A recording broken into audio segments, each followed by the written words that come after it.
guys, and welcome to Snowbreak Containment Zone. We're starting off with Chenxing, Jade Arc's skills. Okay, so Monsoon Gale, standard skill, damage. Cooldown is going to be 5 seconds. Energy cost is going to be 5. Continuous release. It's going to be Chenxing shoots an arrow deluge at targets in front, dealing multiple hits of electrical damage. Hits on the same target will reduce final damage by 5%, with each additional hit up to 15%. This deals double damage to shields and has a 100% chance to deal crit.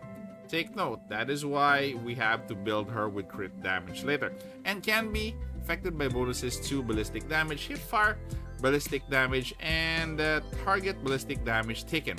While shooting arrow deluge increases anti-interruption ability, if Chenxing uses the skill again while performing it, increases the skill duration without restarting the action. If arrow deluge defeats a target, restores S energy and reduces the standard skill cooldown by 1%. Take note that the arrow deluge is going to be scaling off Chenxing's attack. Next up is going to be the support skill, Scattering Bow. This is damage as well. Cooldown is at 25 seconds, and energy cost is also at 25 seconds, which is kind of a big cost.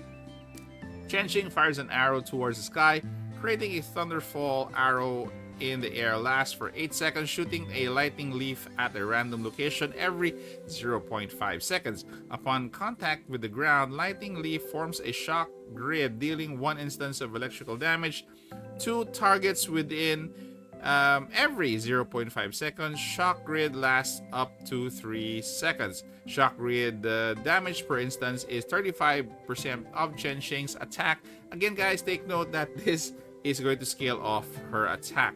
I'm not sure with you guys, but Scattering Bow, I presume you won't be using much because you'll be using Chenxing as your primary operative. Next up is Flourish Call, ultimate skill. This is also damage. Cooldown is 8 seconds. U energy cost is at 0, which is actually very nice. Passive, Chenxing's max charge shots embeds 1 arrow in the hit target, up to 200 embedded arrows across all targets and up to 2 in a single target. When the target is embedded with an arrow, Chenxing's ultimate skill is unlocked. Extracts all embedded arrows from the bodies of the target. Take note that this one is going to have a counter of how many arrows is stuck within the target. That the counter is going to be present in the middle of your screen while you're attacking. Each embedded arrow dealing electrical damage to the targets. This damage is not affected by weak spots or 45 parts. For each additional arrow extracted, increased damage and replenishes 1 arrow for Chenxing. Will not exceed ammo capacity. This deals double damage to shields, has a 100% chance to deal crit again, and can be affected by bonuses to ballistic damage, hipfire ballistic damage, and target ballistic damage taken. This ultimate skill animation can be disabled, so it's really up to you if you want to see the animation as often or not as often. Base damage on the extracted arrow is 130% of Chenxing's attack, again plus 270, which again scales for versus her attack stat. So all three skills are scaling off her attack. And take note, guys, that this skill is going to be, you know, how much the stack of arrows you are pulling, that much has an equivalent damage. So the more arrows you pull from a target, the bigger the damage it will deal. And the last one is going to be Deus Alignment, River of Petals. For every 0.5 seconds that Chenxing simultaneously uses standard skill, gains 1 Stormwake arrow up to 3. So this is symbolized on the lower left hand corner. It's 3 lighted boxes. Stormwake arrows increase charging speed by 30%, cancel the charging speed boost provided by dodging are tracking arrows that fire automatically at max charge and increase final damage to 140%, but decrease U energy recovery and destructible object damage to 70% of original value. For each 100 alignment index, increase crit damage by 8%. So take note, we will do a bit of a skill rotation later, and we will be talking about the numerous factors that you have to monitor as well when you are fighting, including your Storm Wake arrows. This passive is going to be going to have a kind of a skill rotation together with your standard skill. Next up is going to be your Neuronics. So we do have a different format from your skill. I'm going straight to your Neuronics because your skill does have your Neuronics. Priority for Neuronics is going to have to be the topmost, which is going to be your standard skill. So this layer is going to be your priority here. The two Neuronics that you have here is one Moonstone Gale Cluster. When equipped with electrical weapon, first standard skill hit on each target emits the target with an arrow.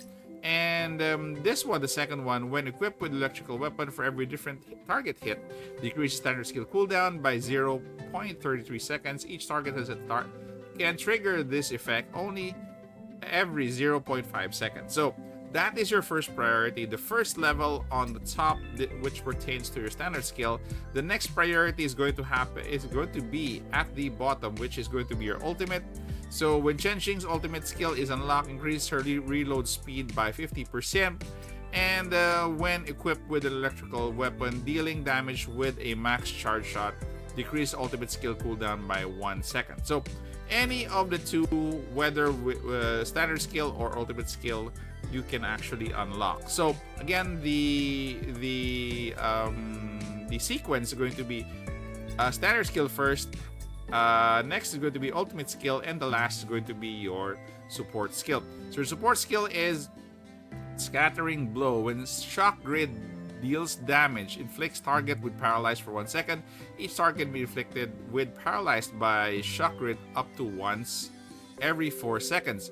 And the next one is going to be increased duration with Thunderfall Array to 12 seconds. Just in case that you are a new player and if you don't have much resources to unlock all 6, please do prioritize your standard skill, and the next is going to be your ultimate skill.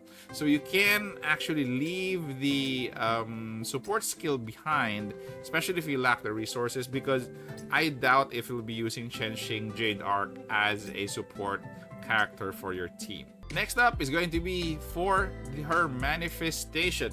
So we have unlocked M1 already. M1 is going to be Snow Swirling in Wind.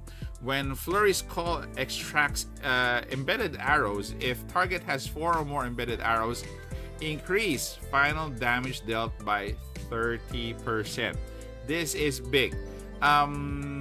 Flurry's Call is actually your ultimate skill, so that's the only skill that is extracting arrows. So with a minimum 4, it's going to be increasing its final damage by 30%, which is crazy.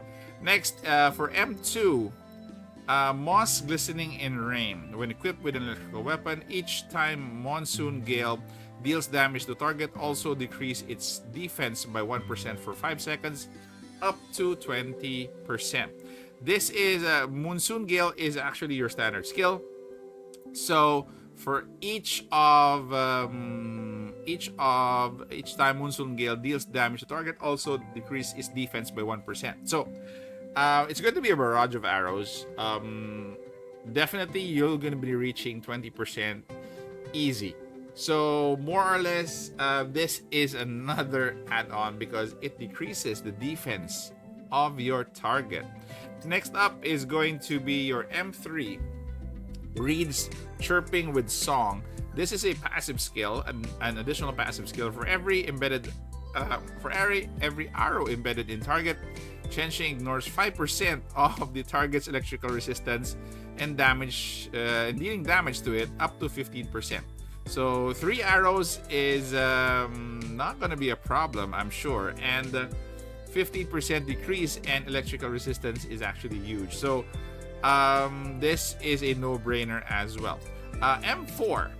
So Peaks, Frosted by Rhyme, another passive skill, Flurry's Call, which is your ultimate, level +1, increased damage of each embedded arrow, extracted to 143% of Chenxing's attack, +312. So this is an additional damage buff to your ultimate, and the last one is going to be M5, which is Leaves Wistful from Home, another passive skill, increased attack by 15% after attacking a target under a crowd control effect, increases attack by an additional 10% for 10 seconds. Again, a nice skill to have. But if you're asking me on if you're free to play and if you want to have a limit on where to upgrade, I would suggest you upgrade up to M3 because this one is really ridiculous. For every arrow embedded, this is decreasing the electrical resistance of the enemy that you have.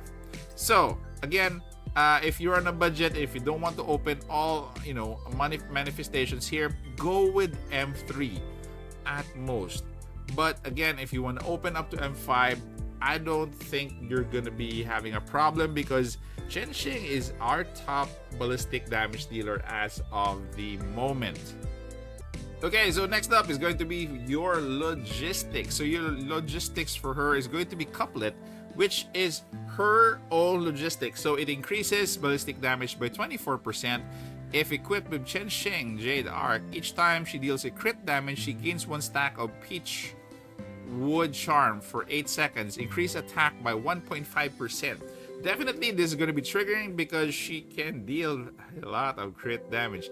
Up to 25 stacks. Also increase crit damage amplifier of shot and ultimate skill by 1% per stack. I'm definitely going to go with this because when she does crit damage, her attack is also going to be scaling. So 1.5% up to 25 stacks, and that is a lot. So at 10%, you have roughly 15%, right? So at 20 stacks, you have 30%, and if you add 25 stacks, help me do the math here, around 40-ish. I'm not sure, but that is a big buff to your attack alone. So with that said, let's take a look at how you're going to be building her logistics. So the talent here, or the stats, preferably priority goes to attack and crit damage amplifier. That's it. Those are the two. If you can't get crit damage amplifier, go with alignment index. Okay? But priority goes to crit damage amplifier. I still need to change this into attack and to crit damage amplifier.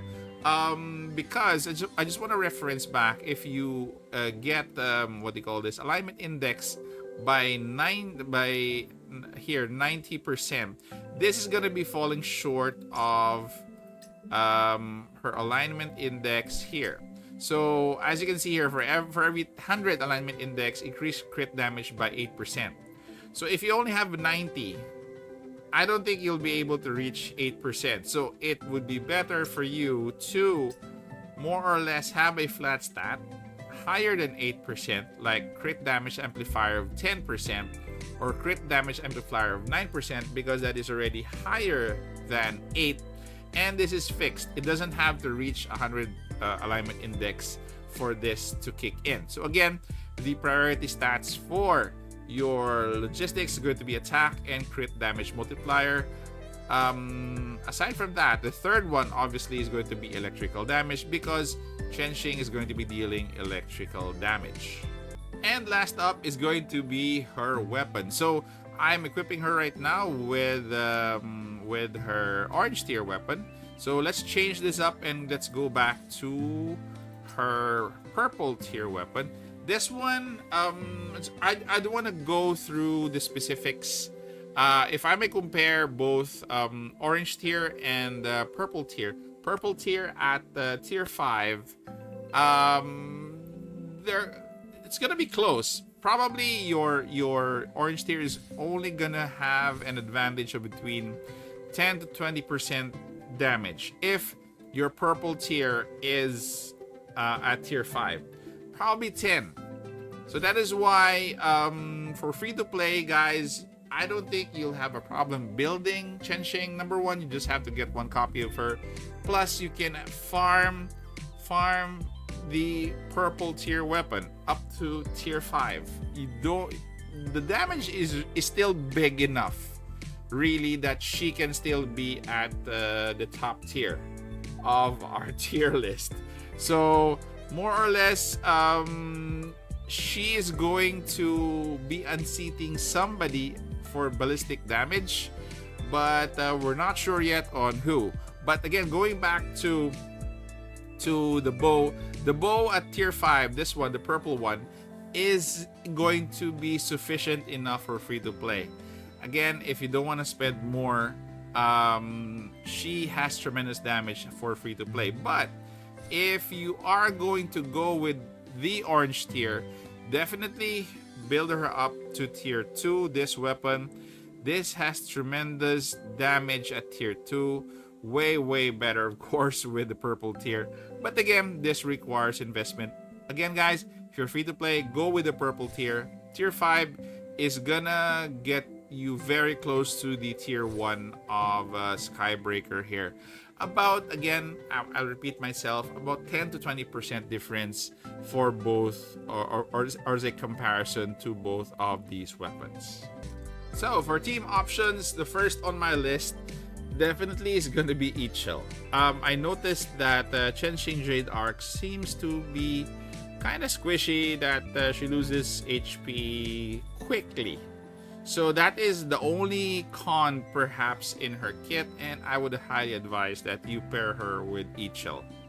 Shadowka would be my next one if you want to deal more damage than what she can. Our damage amplifier Mauxer can do the trick, especially for a boss, especially if you are going for higher damage. Shadowka is going to be your girl. If you're more into a well-rounded support, then go for Kaguya, because Kaguya is going to decrease resistances, elemental resistances for electric. So again, if you want a more consistent or probably more all-around support, go with Kaguya. So next up is going to be Fedi Starshine, because she gives you more ballistic damage by buffing your bullets. So again, just have to make sure that you know how to do the skill rotation if you have her in Chenxing's team. The last of the team options for you or for Chenxing is not yet available. It's going to be Yao, the new Yao, together with Chenxing, the free unit that we'll be getting in a few days. I'll do a separate video on her, on how good she is going to be buffing Chenxing when she comes out. But most probably,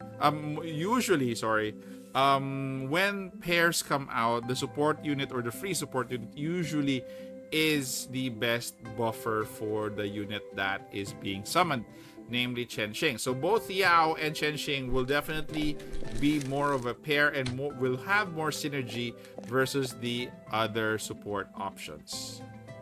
Okay guys, so we'll be testing out her skill rotation. First is going to be the standard skill. Then once the lower 3 boxes are filled, you can actually shoot by holding your attack button. Then do the same. It refills those 4 arrows, then you shoot them.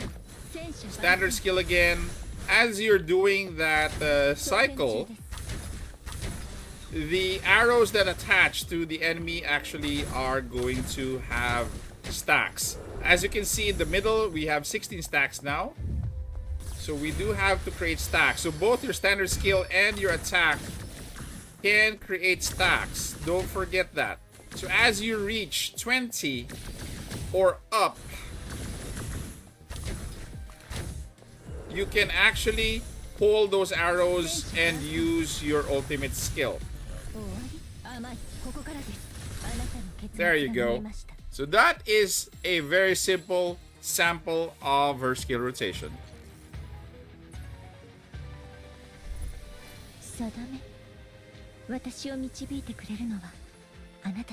Okay, so that is as far as her whole build guide is concerned. Again, guys, comment down in the comment section what do you think of the build guide and what do you think of a simple build for free-to-play for Chenxing. Take care, guys. Stay safe. This is the Warden, and I'm out of here.